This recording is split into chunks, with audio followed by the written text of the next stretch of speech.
24 hours after a woman is dead on a snowy street in Minneapolis, we are told a story that feels complete. A federal officer feared for his life. A vehicle became a weapon. The trigger was pulled.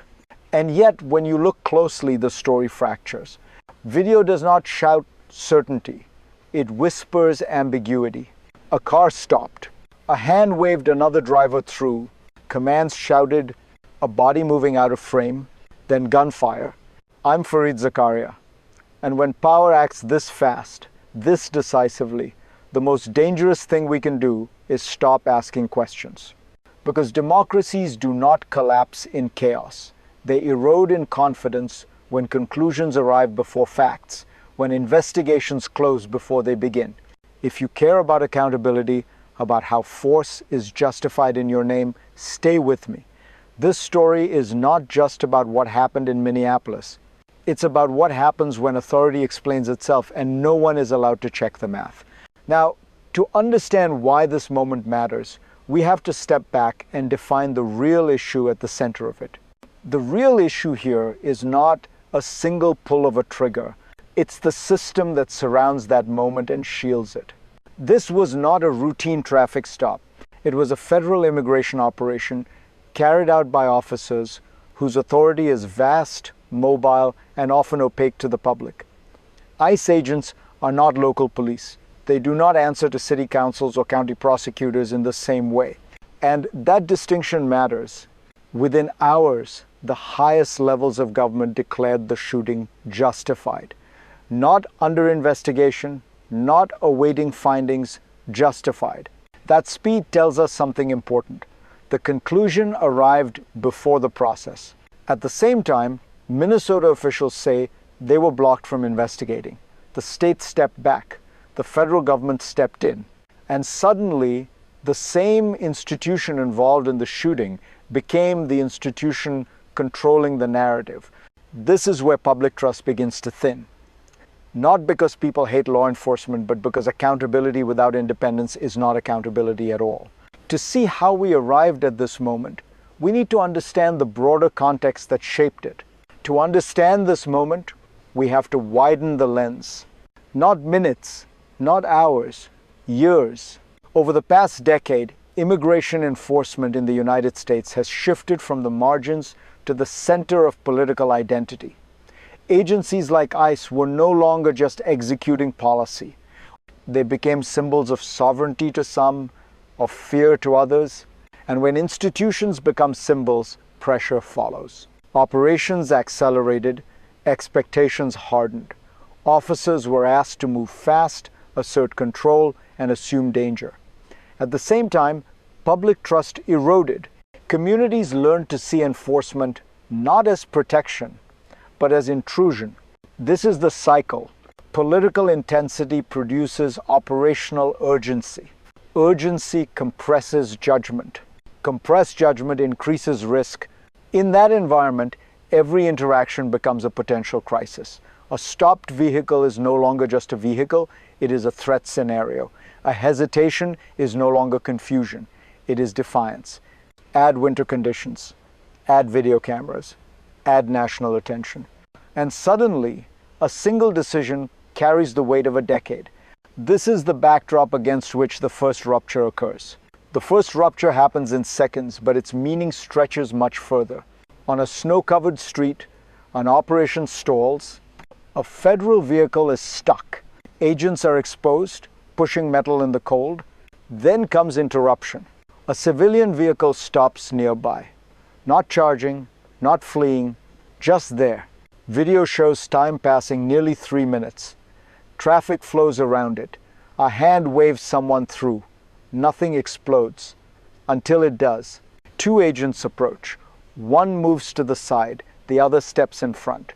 This is the moment where doctrine meets instinct, where training competes with fear, where a decision must be made before the mind finishes the sentence. The vehicle moves, the officer's body shifts, a gun appears, the first shot breaks the air. Everything after is consequence. If you believe this was inevitable, you believe systems cannot pause. If you believe it was avoidable, You believe judgment still matters under pressure, and that difference between inevitability and choice is where accountability lives. If you're still watching, take a moment to reflect on how quickly threat is defined when tension is already high. Because next, we have to confront what was happening beneath the surface long before the gun was drawn. What sits beneath this moment is not chaos, it is structure. Law enforcement is built on rules designed to slow violence, not speed it up. Approach from the side, create distance, never place yourself in front of a moving vehicle unless there is no alternative. These are not abstract principles. They exist because history has written them in blood. And yet, video shows an officer stepping directly into the path of a car. That choice matters, because when an officer stands in front of a vehicle, the situation collapses into a false binary: fire or be hit. The system suddenly offers only two outcomes, and both are catastrophic. This is what experts call manufactured jeopardy. Not invented malice, not reckless intent, but a sequence of decisions that narrows options until lethal force appears inevitable. Policy allows deadly force only under imminent threat. But policy also assumes officers do not place themselves in danger unnecessarily. When that assumption breaks, accountability becomes murky. Was the threat created or encountered? That question is uncomfortable. Institutions resist it, because answering it honestly means admitting that tragedy can emerge not from lawlessness, but from procedure misapplied. And when systems cannot question their own mechanics, the next rupture is never far away. The second rupture doesn't happen on the street. It happens after. An investigation is announced but not shared. Authority consolidates upward. The federal government takes control. State investigators step aside. What might have been a multi-layered review becomes a single channel of judgment. And then come the statements. The shooting was justified. The officer acted properly. Case closed before it is opened. This is where tension spikes again, because process matters as much as outcome. In democratic systems, legitimacy is built not only on being right, but on being seen to arrive there honestly. When conclusions outrun investigations, suspicion fills the gap. Here, context sharpens the unease. The officer involved had survived a previous incident dragged by a vehicle during an arrest months earlier. Trauma, once lived, does not stay in the past. It travels forward, shaping perception in the next moment of uncertainty. That history may explain fear, but explanation is not exoneration. At the same time, political leaders publicly bless the action. Prosecutors read the room. Investigators feel the weight. The space for independent judgment narrows. This is the second crisis, not whether force was used, but whether truth is still allowed to move freely. And now, the consequences turn outward to people who had no say in any of this. And this is where you enter the story.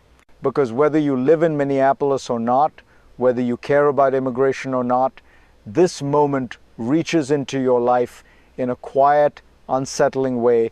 Imagine being in a car, snow on the ground, confusion in the air, commands shouted by people you did not expect to meet that day. Ask yourself, honestly, would you know exactly what to do? For many ordinary people, encounters with authority are already charged with fear. Add uncertainty. Add overlapping jurisdictions. Add officers who do not wear the same uniforms you're used to. And suddenly, compliance is no longer simple, it's cognitive overload. This is how trust erodes, not because people reject law, but because they can no longer predict it.